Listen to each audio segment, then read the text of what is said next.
I wanted to talk about the difference between Magnum Opus, especially for a film director, and masterpiece. I always kind of thought they were one and the same. I used to think a director could only have one masterpiece, and uh, and that was the same as a Magnum Opus.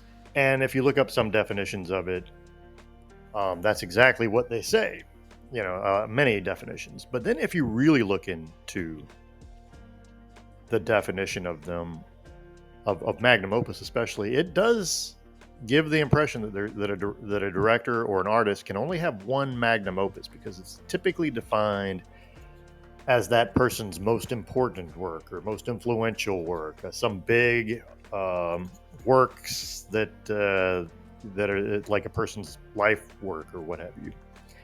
And then if you look up the definition of masterpiece, it's more of a great work from an artist, and that could be um, multiple masterpieces. Michelangelo, for example, he's got the statue of David, but he also has the ceiling of the Sistine Chapel. Both are masterpieces. Maybe one of them is his magnum opus, but they're both masterpieces. Leonardo da Vinci, he has the Last Supper, but he also has the Mona Lisa. So those are, you have to say those are both masterpieces. So um, yeah, I've had to change my tune on that one a bit. And the whole reason I'm even getting involved in this or started thinking about it is because I heard a conversation recently from the guys on the YouTube channel, the Director's Chair Network, which is great. I totally highly recommend that channel. But they were talking about Scarface. One person in particular said Scarface, they believe to be Brian De Palma's magnum opus, which I immediately disagreed with because, frankly, I'm not that big a fan of Scarface. I get that it's iconic. I get that certain demographics really have been influenced by Scarface. Video games have been influenced by it. The hip hop world has been influenced by it. Does that mean it's Magnus? That's De Palma's magnum opus? My goodness. Uh, but now, based on the definition, I guess I have to agree. The reason I'm hesitant to do that is because I feel like it's Brian De Palma's most conventional film. I know it's controversial. It's violent. There's that great chainsaw scene. There are some suspenseful sequences too.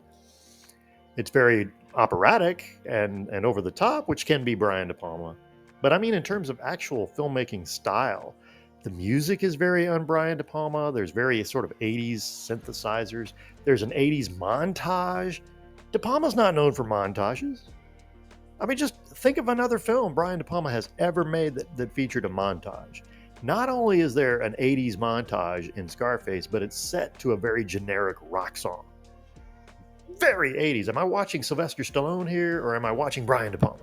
Anyway, but it's not about me. This is if I sit back impartially, I have to recognize, you know what? Based on the very definition of magnum opus, I guess I have to say Scarface probably is his magnum opus. And I think a director can have more than one masterpiece. And so I've started to think about it. I think what I can do is I can actually separate a director's work into three categories: magnum opus, personal masterpiece, and their best film. Best film is going to be much more subjective, but the other two, you can make strong cases for. Absolutely, a movie can be all three of these things. You can have a director who has one movie that's a masterpiece, his or her magnum opus, and it's also their best film. But if they're truly great directors like Alfred Hitchcock, Steven Spielberg, Brian De Palma, more than likely they're going to have films that are different films for all three categories. Let me take Alfred Hitchcock, for example. Psycho, his magnum opus. Has to be. It's too influential. It started all the slasher films after it. it's the go-to movie when people talk about Hitchcock for the most part. But Vertigo, because of the style of Vertigo, because of this beautiful cinematography and the vibrant colors and the gorgeous San Francisco, the use of the San Francisco landscape and cityscape, and because of the romantic nature of it and the tragic nature of it, it's got to be Hitchcock's personal masterpiece because it's he's firing on all cylinders, and many have said it's like his personal film. But his best film is Rear Window. Why? Because even though it might not be, it might not have the beauty and the personal nature of Vertigo, it is highly entertaining and satisfying from start to finish. And it's got that perfect combination of humor and wit, but also suspense and romance. And it's joy from start to finish. There's never a boring moment. It's incredible. So that's where we're going with this.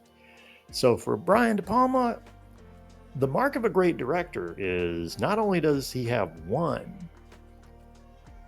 movie that you can say is his magnum opus, but there's another movie out there that could qualify too. If he never made Scarface, then you'd have to say Carrie, because as influential as Scarface is to the world of gangster movies, you could say the same about Carrie and horror films. And I can make the case that Carrie is even much more of a Brian De Palma film than Scarface is.